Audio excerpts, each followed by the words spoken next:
जय किसान। दोस्तों, आज की ये वीडियो जो मैं लेके आया हूँ बहुत बर्निंग एक टॉपिक पे लेके आया हूँ। और ये टॉपिक इतना बर्निंग हो गया है कि इस टॉपिक के आसपास आप देखोगे हमारे देश की नेक्स्ट 30-40 ईयर्स की जो पॉलिटिक्स है बहुत इंटरेस्टिंग होने वाली है। आज हम लोग बात करने वाले हैं इस वीडियो में बिहार कास्ट सेंसस के बारे में, जो कि जब हो रहा था उस समय भी काफ़ी कंट्रोवर्सी में था, होने से पहले भी काफ़ी कंट्रोवर्सी में था, और जब इसकी एनालिसिस डेटा आ गया है तो फिर से काफ़ी कंट्रोवर्सी में है। तो ये जो कास्ट सेंसस जो हुआ है बिहार में, बेसिकली किसी भी स्टेट लेवल पे इस तरह का कास्ट सर्वे पहली बार हुआ है जो एक्चुअली फाइनली कंक्लूड होकर जिसका रिजल्ट सामने आया है। और अगर आप अभी देखेंगे फ्यूचर में कई सारे स्टेट्स के अंदर ये एक कास्ट सेंसस होने वाला है। अगर आप राहुल गांधी जी की बात सुने, या जो इंडिया एक अपोजिशन बनी है यहाँ पे, उनका कहना है कि अगर वो पावर में आते हैं 2024 में, पूरे देश में कास्ट सेंसस करवाएंगे। इसके कुछ पॉजिटिव साइड भी हो सकते हैं, कुछ नेगेटिव साइड भी होते हैं, उसमें हम लोग ज़्यादा आज उस पर्सपेक्टिव में नहीं जाएंगे, हालांकि थोड़ा बहुत डिस्कशन कर सकते हैं। लेकिन हम बात करेंगे आज यहाँ पे कास्ट सर्वे के आउटकम के बारे में बात करेंगे। और कुछ लोगों का कहना है कि भाई जब आप पावर में होते हो तो इसको सपोर्ट नहीं करते हो, जब आप पोजीशन में हो तो इसको सपोर्ट करते हो, तो उस एंगल पे भी थोड़ा सा जानेंगे। कास्ट सर्वे की इंडिया में हिस्ट्री क्या है, जनरल सेंसस जब होता है इंडिया में उसमें कास्ट का क्या रोल है, थोड़ा उसके बारे में बात करेंगे। थोड़ा सा हम लोग यहाँ पे रिजर्वेशन या गवर्नमेंट पॉलिसीज़ के बारे में बात कर सकते हैं रिगार्डिंग दिस कास्ट सर्वे। तो थोड़ा सा हम लोग इस डिस्कशन के आसपास घूमने वाले हैं। हालांकि बहुत ज़्यादा लंबा वीडियो हो, मैं कोशिश करूँगा ऐसा नहीं होना चाहिए, बट फिर भी हम लोग सारे डायमेंशंस को यहाँ पे डिस्कशन करने वाले हैं। तो थोड़ा सा शुरुआत करते हैं। देखिए, आपने देखा ही होगा कि राहुल गांधी जी और नीतीश कुमार जी अभी ये सब साथ में आ गए हैं, तो पहले तो अलग अलग ही हुआ करते थे। ये हमारे देश की पॉलिटिक्स में बहुत चलता है, आप किसी खास मुद्दे को लेकर एक साथ आ भी सकते हैं। हालांकि आपके बीच में काफ़ी ज़्यादा आइडियोलॉजिकल डिफरेंसेस हो सकते हैं, लेकिन कई बार एक कॉमन गोल को अचीव करने के लिए वो छोटे मोटे डिफरेंसेस होते हैं, उसको भुला के आप पॉलिटिकल पार्टी साथ में आती हैं। तो इस समय आपने देखा ही है बहुत सारी पॉलिटिकल पार्टीज़ ने एक ग्रुप बनाया है जो कि यूजुअली स्टेट्स के अंदर एक दूसरे के अपोजिशन में ही लड़ती हैं, लेकिन नेशनल लेवल पे आइए एक साथ आई हैं, जिसको इंडिया नाम का एक जो है वो एक्रोनिम इसको दिया गया है। और राहुल गांधी जी अभी अभी आए हैं तो उन्होंने भी कहा है कि भाई अगर हम लोग पावर में आएंगे तो कास्ट सेंसस पूरे देश में करवाएंगे। एक टर्म जो है वो राहुल गांधी जी ने यहाँ पे बोली है मीडिया में, और जो काफ़ी ज़्यादा न्यूज़ में रही है, कंट्रोवर्सी है, वो है जितनी आबादी उतना हक। इसका क्या मतलब होता है मैं बताऊंगा। और इसके साथ साथ कई साल पहले आ, लालू प्रसाद यादव जी ने एक और बात बोली थी जिसका मतलब था जितनी हिस्सेदारी उतनी भागीदारी। तो हम लोग किस आबादी की बात कर रहे हैं, किस हक की बात कर रहे हैं, किस हिस्सेदारी की या किस भागीदारी की हम लोग यहाँ पे बात कर रहे हैं। यहाँ पे जो सवाल यहाँ पे किया जा रहा है वो है यहाँ पे रिजर्वेशन का। बेसिकली हम रिजर्वेशन की बात कर रहे हैं, और जब हम लोग रिजर्वेशन की बात कर रहे हैं तो हम लोग कर रहे हैं एजुकेशन के अंदर रिजर्वेशन और गवर्नमेंट जॉब्स के अंदर रिजर्वेशन, उसके बारे में बात कर रहे हैं। इसका मतलब क्या है? इसका मतलब यह है कि भैया देखिए, जिस भी कम्युनिटी की जितनी परसेंटेज है पॉपुलेशन में उसको उतना ही रिप्रेजेंटेशन मिले। यानी कि मान लो अगर किसी स्टेट के अंदर 5% ब्राह्मण हैं तो उनको गवर्नमेंट जॉब्स के अंदर भी 5% का ही रिप्रेजेंटेशन मिलना चाहिए। अगर वहाँ पे 15% यादव हैं तो उनको यादव को 15% का मिलना चाहिए। बेसिकली रिजर्वेशन को इस तरह से बांट दिया जाएगा प्रसाद के जैसे कि भैया जिसकी जितनी आबादी है उसको उतना ही मिले। मेरिट का यहाँ पे कोई इन्होंने बात नहीं कही है कि मेरिट के बेसिस पे हो। भैया हो सकता है कोई कास्ट, कोई कम्युनिटी ऐसी हो सकती है जिसकी बहुत ज़्यादा परसेंटेज होती है पॉपुलेशन में, लेकिन अनफॉर्चुनेटली वहाँ पे एजुकेशन का लेवल उतना अच्छा नहीं है। तो क्या हम उनको भी बहुत ज़्यादा रिप्रेजेंटेशन देंगे जॉब्स के अंदर या एजुकेशन के अंदर, जबकि वहाँ पे एजुकेशन का लेवल उतना अच्छा है नहीं। अनफॉर्चुनेटली वो भी गवर्नमेंट का फेलियर ही है जब वहाँ पे तक एजुकेशन नहीं पहुँचा पाए हैं। तो डेफिनेटली इससे क्वालिटी हैम्पर होगी। या फिर कोई ऐसी कम्युनिटी हो सकती है जिसका परसेंटेज तो काफ़ी कम है, लेकिन वो जनरेशन टू जनरेशन काफ़ी अवेयर है एजुकेशन को लेके, और उनके बच्चे को मोस्टली एजुकेशन देने की कोशिश करते हैं, स्किल्स देते हैं। अब क्योंकि उनका परसेंटेज कम है तो हो सकता है उसकी वजह से बहुत सारे बच्चे, क्योंकि ओवरऑल परसेंटेज के हिसाब से रिजर्वेशन दिया गया, तो बहुत सारे बच्चे ऐसे हो सकते हैं जो को गवर्नमेंट जॉब्स भी नहीं मिलेगी, जिसमें कॉलेजेस में जो रिजर्वेशन है उसके हिसाब से भी एडमिशन नहीं मिलता है। तो despite having high quality of education, और तो वो उनको हैम्पर होगा बेसिकली उनका फ्यूचर। तो इसका मतलब ये है कि भैया जिसकी जितनी परसेंटेज होगी उसको उतना ही उसके अंदर हिस्सेदारी मिलनी चाहिए। बहुत सारे इसके आसपास पॉइंट घूमते हैं बेसिकली रिजर्वेशन के इस पॉइंट के आसपास। जब राहुल गांधी जी ने ये बात कही जितनी आबादी उतना हक, और देखिए सुनने में तो बड़ा अच्छा लगता है ना, और वोट बैंक पॉलिटिक्स को डेफिनेटली यहाँ पे टारगेट किया गया है। लेकिन कांग्रेस पार्टी के ही एक और जो है बहुत बड़े लीडर हैं सिंघवी जी, जिन्होंने कहा कि ये जो स्टेटमेंट दी गई है जितनी आबादी उतना हक, ये स्टेटमेंट बेसिकली डेमोक्रेसी के हक में नहीं है। जितनी आबादी उसका हक, इसका मतलब ये हुआ कि जो मेजोरिटी जो लोग होंगे किसी पॉपुलेशन में, तो वो अपने वेलफेयर के लिए माइनॉरिटी को इग्नोर कर सकते हैं। इसका मतलब तो ये हुआ जितनी आबादी उतना हक, या जितनी हिस्सेदारी उतनी भागीदारी का मतलब ये है कि मेजॉरिटी पॉपुलेशन का यहाँ पे टेक केयर किया जाएगा और जो माइनॉरिटी हैं उनको अधिकार नहीं दिए जाएंगे। ये भी एक इसका एंगल बनता है, जिसके लिए एक पॉलिटिकल साइंस में या जनरली भी एक टर्म यूज़ की जाती है, मेजोरिटेरियनिज्म। ये टर्म यूज़ की जाती है। इसका मतलब यही होता है कि माइनॉरिटी को आप इग्नोर करो क्योंकि उनकी पॉपुलेशन कम है, मेजॉरिटी का टेक केयर करो क्योंकि उनकी पॉपुलेशन ज़्यादा है। क्योंकि जितनी आबादी उतना हक, तो मतलब इसका यही हुआ। अब इसके ना बहुत सारे परिणाम हैं, घातक परिणाम भी हैं। कुछ एग्जांपल जैसे हम लोग यहाँ पे दें, मेजोरिटेरियनिज्म और डिक्टेटरशिप में कोई ज़्यादा फर्क एक्चुअली होता नहीं है। अगर हम लोग जर्मनी की बात करें, जर्मनी में जो मोस्टली जर्मन्स थे उनका ब्रेन वॉश किया गया कि जो ज्यूज़ आपके देश में हैं, जो बहुत माइनॉरिटी में हैं, ये बड़ी ख़तरनाक जो है वो कम्युनिटी है, या बहुत ख़तरनाक जो है रिलीजन को बिलोंग करते हैं। तो मोस्टली जर्मन्स ने क्या सपोर्ट किया कि इन ज्यूज़ को यहाँ से निकाल दिया जाए या मार दिया जाए, इनको जॉब्स नहीं मिलनी चाहिए। ये क्यों हुआ? जितनी आबादी उतना हक का ही एक डायमेंशन है ये भी, कि मेजॉरिटी की विल को, मेजॉरिटी की मर्जी को थोप दिया गया माइनॉरिटी के ऊपर। कितने सारे ज्यूज मरे आपको अच्छे से पता है। श्रीलंका में क्या हो रहा है? श्रीलंका में भी यही हो रहा है। जो सिनेलीज मेजॉरिटी पॉपुलेशन है, उनका कहना है कि भैया जो तमिलियंस हैं ओवर रिप्रेजेंटेशन है उनका, इसलिए तमिलियंस को अधिकार नहीं मिलने चाहिए क्योंकि उनकी पॉपुलेशन कम है।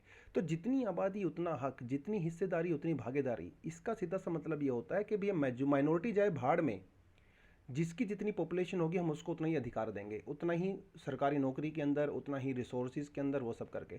ये डेमोक्रेसी की जो जो बेसिक जो बैकबोन है डेमोक्रेसी का, उसके बिल्कुल अगेंस्ट में जाता है। डेमोक्रेसी का मतलब ये है चाहे आप वहाँ पे माइनॉरिटी हो चाहे मेजोरिटी हो, सबको बराबर ट्रीट किया जाएगा, इक्वल अपॉर्चुनिटी सबको मिलेगी, इक्वल अधिकार सबको मिलेंगे, माइनॉरिटी के अधिकारों की रक्षा की जाएगी। यही तो डेमोक्रेसी कहती है। कई बार हम लोग जब क्लासेस करते हैं तो क्लास में मान लो एक 100 बच्चों की क्लास है हमारी, जिसके अंदर 94 बॉयज़ हैं और 4 गर्ल्स हैं, तो गर्ल्स माइनॉरिटी में हैं। Being a teacher, being an organisation, हमारा अधिकार ये बनता है, हमारी जिम्मेदारी बनती है कि उन 4 गर्ल्स जो क्लास में हैं, गर्ल स्टूडेंट, उनको भी उतना ही प्रिविलेज मिले, अधिकार मिले जितना 96 को मिल रहा है। और 96 जो मेजोरिटी में है, उनकी जिम्मेदारी बनती है उन 4 लड़कियों को सेफ फील कराएं, उनको किसी तरह का थ्रेट ना करें, तभी तो समाज चलेगा। This is called democracy.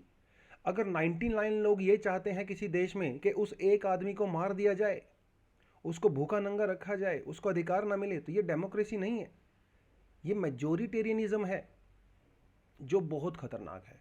तो अगर हम लोग इनके थोड़ा डीप डाउन जाएं तो ये चीज़ें ना बहुत सीरियस हो जाती हैं। जितनी आबादी उतना हक, जितनी हिस्सेदारी उतनी भागीदारी। इसी चीज़ को तो ध्यान में रखते सुप्रीम कोर्ट ने कहा था कि 50% की जो लक्ष्मण रेखा है रिजर्वेशन में, वो रहनी चाहिए।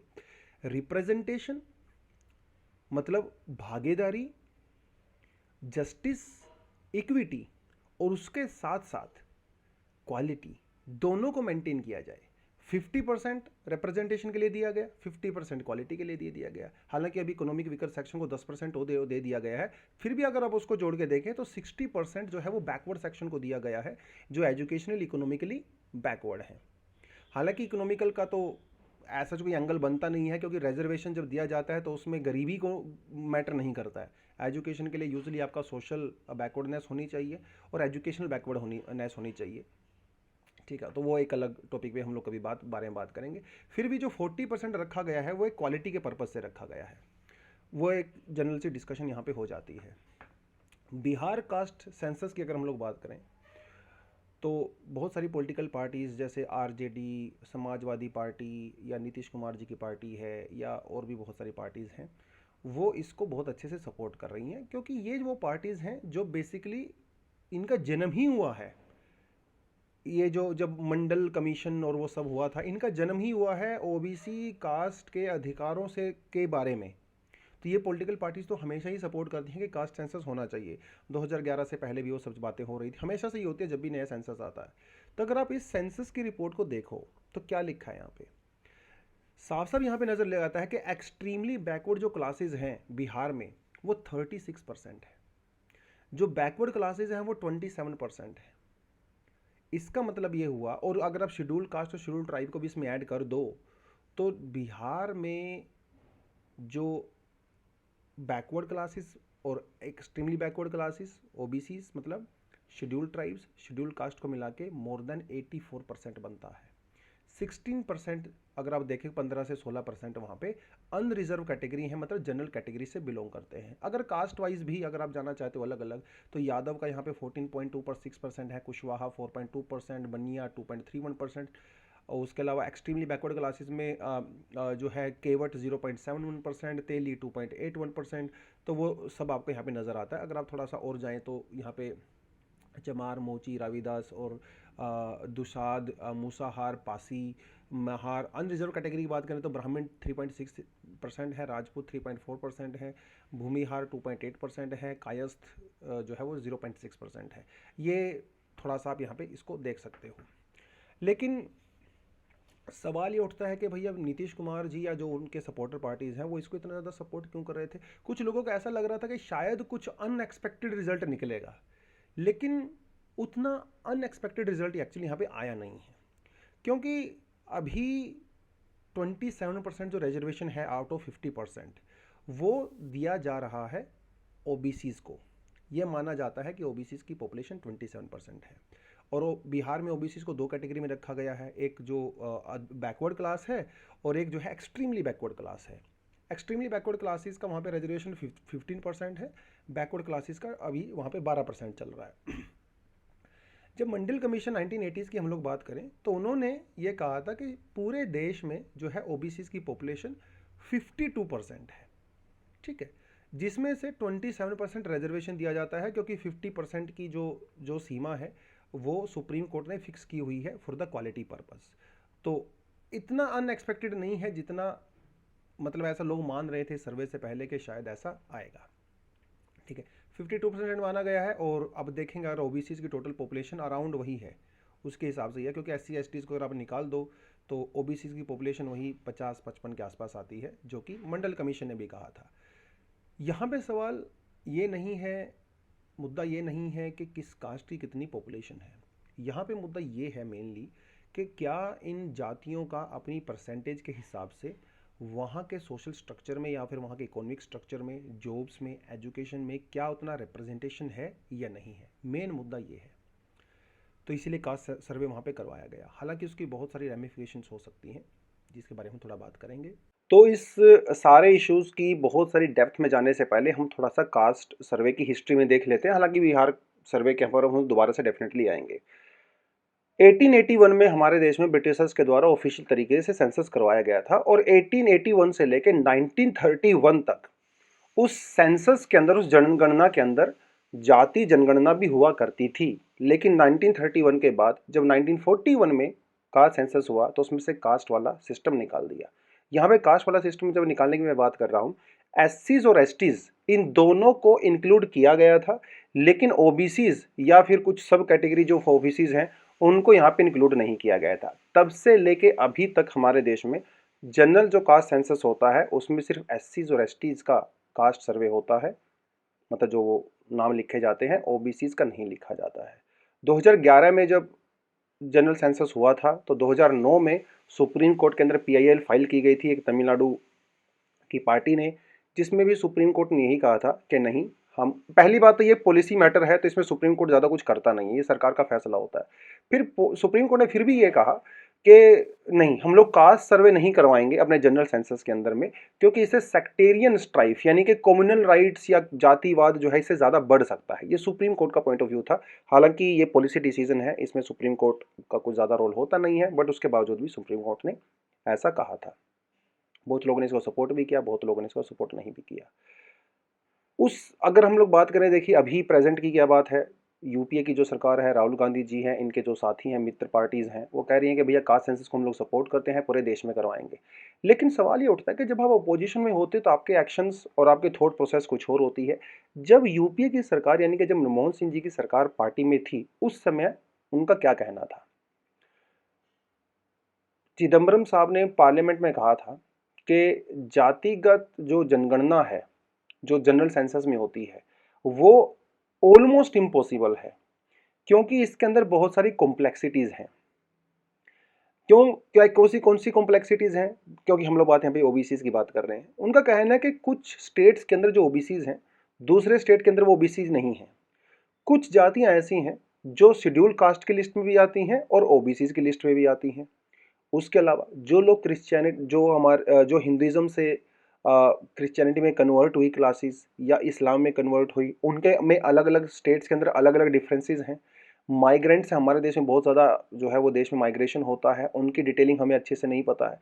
इंटर कास्ट जो मैरिजेस होती हैं उनकी डिटेल्स वगैरह, तो उनका ये कहना है कि देखिए, जो 6000 कास्ट हैं और उसके अंदर 65,000 सब कास्ट हैं, इन सभी को एक जनगणना के उस पेपर के अंदर कैलकुलेट करना इम्पॉसिबल है, वो हम लोग नहीं कर सकते। स्टेट लेवल पे जो जनगणना होती है या स्टेट लेवल पे जो गवर्नमेंट के द्वारा जो फाइंड आउट किया जाता है, उससे हम लोग काम चलाएंगे।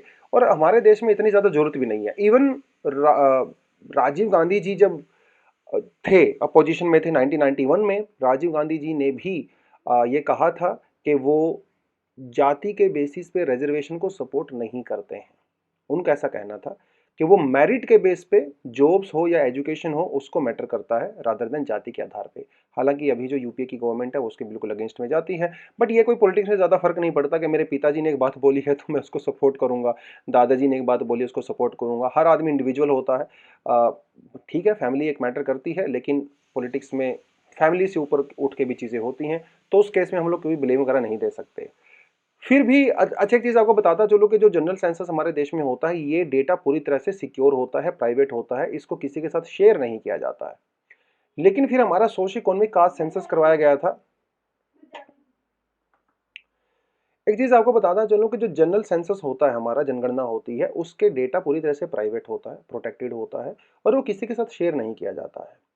लेकिन जो 2011 में सोशियो इकोनॉमिक कास्ट सेंसस हुआ था, हालांकि इसकी पूरी रिपोर्ट हमारे सामने नहीं है, ओपन नहीं कराई गई है सरकार के द्वारा, इसका डेटा शेयर किया जा सकता है, क्योंकि सोशियो इकोनॉमिक कास्ट सेंसस का डेटा वो यूज किया जाता है गवर्नमेंट पॉलिसीज के लिए। कौन गरीब है, कौन नहीं है, किसके पास क्या मतलब एसेट्स हैं, नहीं है, किसके पास मकान है, बाइक है, साइकिल है, उन बहुत सारी चीज़ों को आधार में रखते हुए जो गवर्नमेंट वेलफेयर पॉलिसीज चलाई जाती हैं, वो सोशियो इकोनॉमिक कास्ट सेंसस का जो है वो डेटा के बेसिस पे वो काम करती हैं। और इसका डेटा हालांकि काफ़ी एरर फ्री था, लेकिन सरकार ने इसके पूरे डेटा को रिलीज़ नहीं किया जनता के सामने। उनका कहना है कि भैया इसमें बहुत सारी एरर्स हैं। खैर, वो एक अलग चीज़ यहाँ पे है। अब अगर हम इसके थोड़े से पॉलिटिकल एंगल पे जाएं, कि नीतीश कुमार जी ने झंडा उठाया था कि मुझे कास्ट सर्वे करवाना है। पहला ऐसा स्टेट बना है बिहार जहाँ पे कास्ट सर्वे हुआ है। अभी तमिलनाडु वाले कह रहे हैं कि भैया हम भी करवाएंगे, राजस्थान वाले कह रहे हैं हम भी करवाएंगे। तो ये पूरे देश में होने वाला है। अगर आप देखेंगे हमारे देश की अगली 20-30 साल की जो पॉलिटिक्स है, वो इसके आसपास घूमने वाली है। अब कास्ट में बिलीव करते हो ना नहीं करते, उससे कोई फर्क नहीं पड़ता। कास्ट हमारी लाइफ का एक हिस्सा है, ठीक है, उसको आप छोड़ नहीं पा रहे हो, सदियों से चली आ रही है, सर रियलिटी से मानना ही पड़ेगा। कास्ट के बेसिस पे डिस्क्रिमिनेशन होता है, ऑफ कोर्स होता है। कास्ट के बेसिस पे यहाँ पे सोर्सेज भी नहीं है, क्योंकि कहीं सुप्रीम कोर्ट ने भी इस चीज़ को और बहुत सारे जो सोशोलॉजिस्ट हैं उन्होंने भी इस चीज़ को माना है कि हमारे देश में कास्ट और क्लास दोनों लगभग एक ही चीज़ें हैं। अगर आप यहाँ पे देखोगे किसी कास्ट को, उस कास्ट की का इकोनॉमिक स्टेटस है, वो उसकी क्लास के हिसाब से डिसाइड होता है। जैसे मान के चलें कि कोई कोई सो कॉल्ड लोअर कास्ट है। पहली बात तो वो वैसे भी लोअर कास्ट है सोशली, राइट, बैकवर्डनेस है। उसके अलावा उनकी जो इनकम लेवल है वो भी कम है। मतलब एक पहले ही आप लोअर कास्ट में हो, डिस्क्रिमिनेशन आप फेस कर रहे हो, उसके पास आप इकोनॉमिकली भी बहुत बैकवर्ड हो। तो जो इकोनॉमिक क्लास है, तो वो कास्ट उससे आप इक्वेट कर सकते हो। और ये एक बहुत बड़ा फैक्टर है इंडिया में कास्ट के बेसिस पे रिजर्वेशन देने का। कास्ट का अंदाजा लगा के आप उसकी बैकवर्डनेस का अंदाजा लगा सकते हो। खासकर इकोनॉमिकली, सोशली, एजुकेशनली। अब आप बोलेंगे जब ब्राह्मण, हो सकता है कुछ एक्सेप्शंस ऐसी हों कि ब्राह्मण जो है बहुत स्ट्रॉन्ग डोमिनेंट नहीं हो, लेकिन मेजोरिटी केसेस में अगर आपने बोला ब्राह्मण, तो ये माना जाता है कि उसके पास अच्छे खासे रिसोर्सेज होंगे, उनके पास एजुकेशन भी होगी और वो सोशली, इकोनॉमिकली और एजुकेशनली बैकवर्ड नहीं होंगे। तो it's a caste, but along with that it's a class also.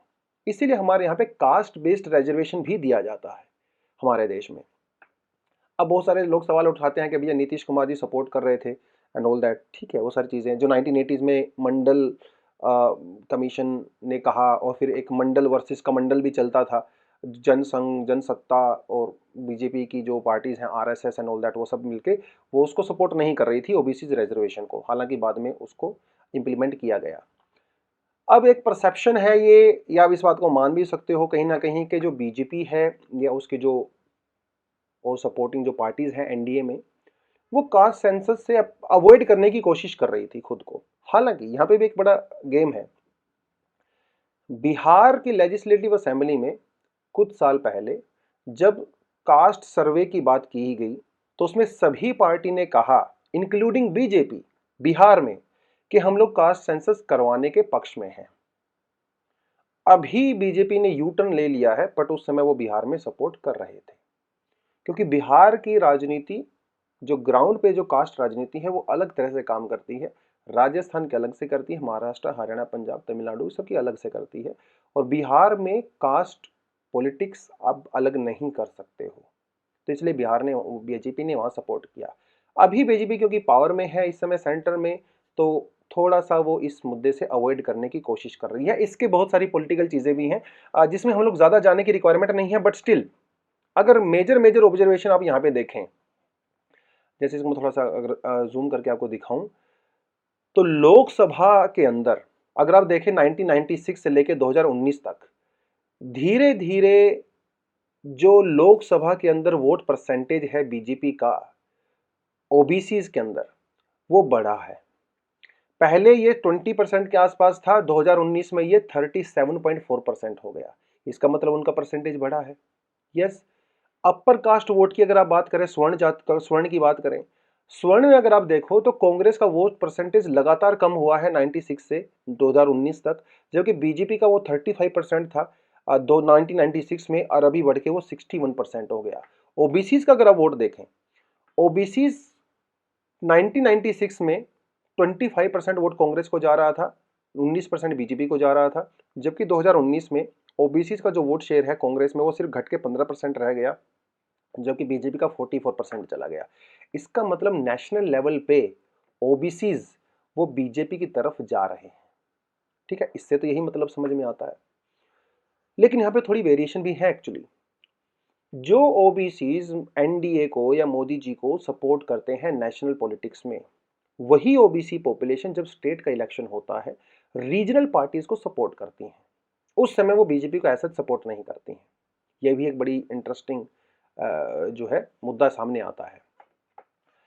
देखिएगा क्या लिखा हुआ है, in the 2009 Lok Sabha election 22% OBCs voted for the BJP while 42% voted for the regional parties, जैसे आरजेडी, समाजवादी पार्टी, एनसीपी, ये सब रीजनल पार्टीज हैं। इनको ज्यादा वोट मिला है ओबीसीज का, बीजेपी को कम मिला है। जबकि अगर आप 2019 में देखें तो ये परसेंटेज जो है वो चेंज हो गया। 40% ने बीजेपी के लिए वोट किया, जबकि 27 ने रीजनल पार्टी के लिए किया। इसका मतलब ये हुआ कि धीरे धीरे स्टेट्स के अंदर भी बीजेपी को ओबीसी की वोट मिल रही है। लेकिन इस कास्ट सर्वे से क्या होगा, कास्ट सर्वे से ये जो ओबीसी की वोट बीजेपी के पास चली गई थी, हो सकता है वो दोबारा से रीजनल पार्टी की तरफ चली जाए। और इसीलिए कहा जा रहा है कि भैया बीजेपी इसको इसलिए इतनी ज्यादा सपोर्ट नहीं भी कर रही है। और भी यहाँ पे कई सारे मुद्दे सामने आते हैं। एक मुद्दा यहाँ पे नजर आता है कि देखिए यहाँ पे साफ साफ लिखा हुआ है, all India cast survey may be for fear that the number that might come up in the different caste, especially the OBC caste, might give a new issue to the regional parties to mount pressure on the ruling party for the reshaping the OBC's quota। ये है यहाँ पे important मामला, OBC Kota जो कि 27% है। और क्योंकि नए कास्ट सर्वेज के अंदर नई रियलिटी सामने आ सकती है कि भैया ओबीसी का तो परसेंटेज काफ़ी ज़्यादा है, तो इसकी वजह से सेंट्रल गवर्नमेंट के ऊपर प्रेशर बढ़ेगा ओबीसी के रिजर्वेशन को इंक्रीज करने के लिए, राइट। तो रीजनल पार्टीज जो कमजोर होती दिख रही थी, अब वो हो सकता है दोबारा से रिवाइव कर जाएं स्टेट पॉलिटिक्स के अंदर। और अगर रीजनल पार्टी रिवाइव करेंगी तो नेशनल लेवल पे और इवन स्टेट लेवल पे भी जो है बीजेपी की पावर कम होगी।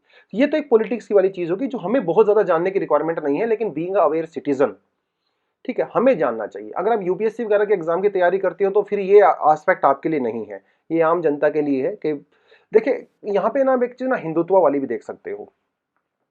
अब क्योंकि हर तरफ हिंदुत्व हिंदू वो सब जो है एक तरह से जो है उसका प्रचार किया जा रहा है, तो अभी हुआ क्या कि बहुत सारी, इवन अगर आप शेड्यूल ट्राइब्स में शेड्यूल कास्ट में भी देखें, बहुत सारे लोगों का परसेंट जो वोट पहले बीजेपी को नहीं देते थे वो भी वोट दे रहे हैं। ओबीसी के अंदर भी परसेंटेज बढ़ा है क्योंकि कहीं ना कहीं एक बीजेपी और इसकी जो अलाइड पार्टीज हैं उनके द्वारा ये एक प्रचार किया गया है कि भाई अलग अलग नहीं है, तो सभी कास्ट जो पहले कहीं ना कहीं लोअर मानी जाती थी वो भी हिंदू फोल्ड के अंदर आ गई हैं।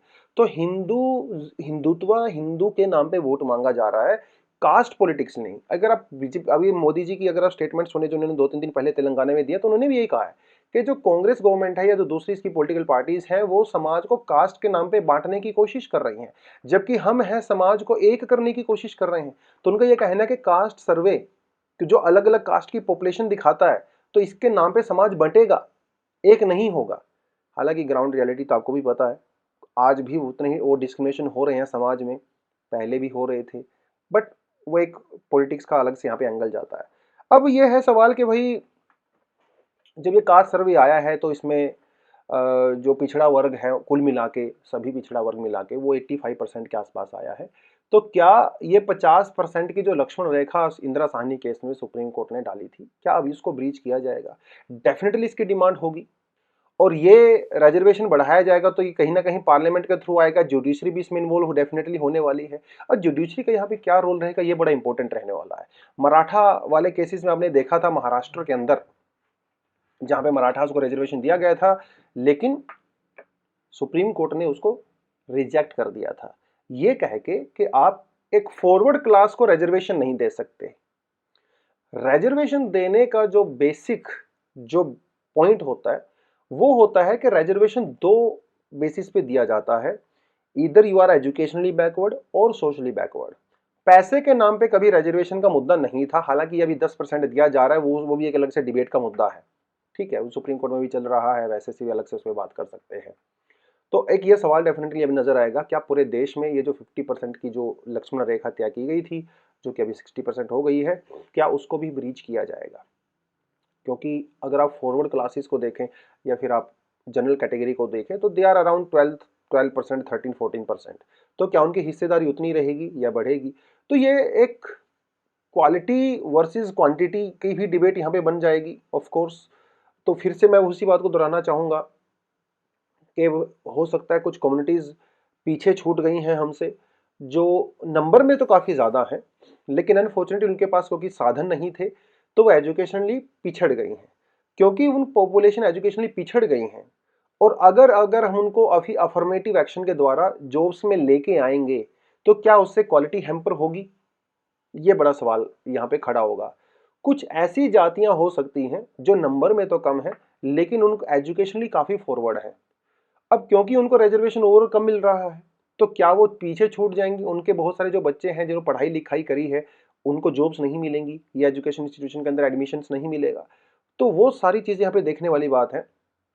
और इसके साथ साथ 110% एक और मुद्दा और उठेगा कि क्या प्राइवेट सेक्टर के अंदर भी रिजर्वेशन दिया जाना चाहिए, ये भी उठेगा। क्योंकि आप तो देख रहे हो कि सरकारी नौकरियां तो वैसे भी नहीं निकल रही हैं, बहुत कम निकल रही हैं, तो अब जॉब रिजर्वेशन दोगे भी तो कहाँ दोगे जब जॉब्स ही नहीं है, सब कुछ तो प्राइवेट हो रहा है। आधे से ज्यादा रेलवे प्राइवेट हो चुका है, बैंकिंग सेक्टर पूरा प्राइवेट हो चुका है, कहाँ दोगे आप रिजर्वेशन? वो भी तो एक साथ के साथ मुद्दा है ना। तो प्राइवेट सेक्टर में रिजर्वेशन की डेफिनेटली यहाँ पे बात होगी। और तो ये पेंडोरा बॉक्स कहा जा रहा है कि ओपन हो गया है। इस पेंडोरा बॉक्स में से क्या क्या निकलेगा अभी वो बड़ा इंटरेस्टिंग तो रहेगा ही साथ के साथ, और देश में क्या क्या होने वाला है वो भी एक अगर आप 1980s में देखें, जब मंडल कमीशन ने अपनी रिपोर्ट्स वगैरह दी थी और ओबीसी रिजर्वेशन की बात कही थी, देश में बहुत सारे दंगे हुए थे उस टाइम पे। तो हम तो यही प्रार्थना करेंगे कि इस तरह की चीज़ें खैर अभी ना हो। लेकिन बात वही है, घुमा फिरा के सबको यार समाज के लिए सोचना चाहिए ना। At the end of the day political parties का काम क्या है? समाज आगे बढ़े। यस। तो शॉर्ट टर्म गेन के लिए आप लॉन्ग टर्म आप जो है नुकसान नहीं उठाना चाहिए, क्योंकि समाज कोई शॉर्ट टर्म चीज नहीं है, ये लॉन्ग टर्म चीज है। अगर आप आज कोई बीज बो रहे हो किसी भी चीज का, चाहे वो कम्युनल हो चाहे कास्ट वाला हो, तो बहुत आगे जाके आपको वो काटना पड़ता है, समाज को ही नुकसान पहुंचाता है, राइट्स वगैरह होते हैं, अनफॉर्चुनेटली वो सब चीजें होती हैं। तो सबको मिलके बैठ के वो एक उस चीज के लिए सोचना चाहिए। और अगर आप मेरा पर्सनल पॉइंट ऑफ व्यू सुनना चाहते हैं, तो वो कहीं ना कहीं सुप्रीम कोर्ट के साथ अलाइन करता है। आप बहुत ज्यादा क्वांटिटी के ऊपर भी फोकस नहीं कर सकते, डेफिनेटली कहीं ना कहीं तो क्वालिटी हैम्पर होती है उससे। 50% का एक जो चल रहा था इतने साल से हमारे देश में, वो सिस्टम एस्टेब्लिश हो चुका है, तो उसको हम लोग बहुत सडनली चेंज नहीं कर सकते। ठीक है, एक बहुत ज़्यादा हमें और स्टडीज़ की, रिसर्च की रिक्वायरमेंट है, तो उस लेवल पे लेके चले जाए। लेकिन फिर सवाल यही उठता है कि भाई अगर आप ग्राउंड लेवल पे एजुकेशन को इम्प्रूव करोगे तो चीज़ें अपने आप ही सही हो जाएंगी। गलती ग्राउंड लेवल पे हो रही है ना हमसे। गाँव में स्कूल्स नहीं है, राइट, रोड्स नहीं है, बच्चे स्कूल में नहीं जा पाते, क्योंकि एक बहुत सा बड़ी पॉपुलेशन ऐसी भी है। जब भी अभी मध्य प्रदेश उड़ीसा में कुछ ट्राइबल कम्युनिटीज में सर्वे करवाया गया था, गुजरात में स्पेशली कुछ डिस्ट्रिक्ट के अंदर करवाया गया था जो एसटी डोमिनेटेड जो है डिस्ट्रिक्ट्स हैं, वहाँ पे लोग अपने बच्चों को स्कूल में इसलिए नहीं भेज रहे हैं क्योंकि आप पढ़ लिख के कर भी क्या लोगे, क्योंकि जॉब्स तो है नहीं। तो वो कह रहे हैं कि हमारे बच्चे 10-15 साल स्कूल में बर्बाद करते हैं, कॉलेज में बर्बाद करते हैं, नौकरी उनको मिलनी नहीं है। इट्स बेटर कि उनको 5-7 क्लास पढ़ा के, उनको पढ़ना लिखना थोड़ा बहुत आ जाता है, उसको उठा लो स्कूल से, वो कमाई करेगा, पैसा कमाएगा। तो चीजें वहां खराब हो रही हैं ग्राउंड लेवल पे, और उसको दुरुस्त करने की जरूरत है। हम दुरुस्त कहाँ कर रहे हैं? ऊपर कर रहे हैं। ऊपर से आप टेक केयर करिए, सिस्टम को नीचे से दुरुस्त करिए। स्कूल ओपन करिए, स्कूल्स ओपन है तो उनमें टीचर्स नहीं है, टीचर्स हैं तो क्वालिटी टीचर्स नहीं है। बहुत बार हम लोगों ने देखा बिहार में इधर उधर जो है टीचर्स को ये भी नहीं पता हमारे देश के प्रेसिडेंट कौन है, उसमें कितना भयंकर करप्शन उधर से हो रहा है, किसी को भी उठा के आप टीचर बनाए जा रहे हो। समस्या वहां है ग्राउंड लेवल पे। वहां पे अगर हम लोगों ने काम कर लिया ना 10 साल, तो ये ऊपर आपको ना तो रिजर्वेशन मांगने की जरूरत पड़ेगी, ना आपको किसी चीज की जरूरत पड़ेगी, क्योंकि चीजें वहां से ठीक होनी शुरू हो जाएंगी। आप ऊपर ऊपर से सिस्टम को दुरुस्त कर रहे हो, वो जिसे जो है मतलब आप ऊपर ऊपर से उसको देख के खुश हो जा रहे हो, लेकिन ग्राउंड में नीचे से चीजें वही खराब की खराब चल रही हैं। तो वो थोड़ा सा हमें ध्यान रखना पड़ेगा। समाज में तो क्वालिटी और क्वांटिटी दोनों की ही यहाँ पे रिक्वायरमेंट है। अब यहाँ पे वही मेजोरिटी और माइनॉरिटी वाली बात आती है कहीं ना कहीं। जब हम लोग माइनॉरिटी की बात करते हैं तो हम हमेशा माइनॉरिटी इन नंबर्स की बात क्यों करते हैं? हो सकता है कोई कोई जाति, कोई धर्म वो नंबर में कम हो, लेकिन पावर उसके पास ज्यादा हो।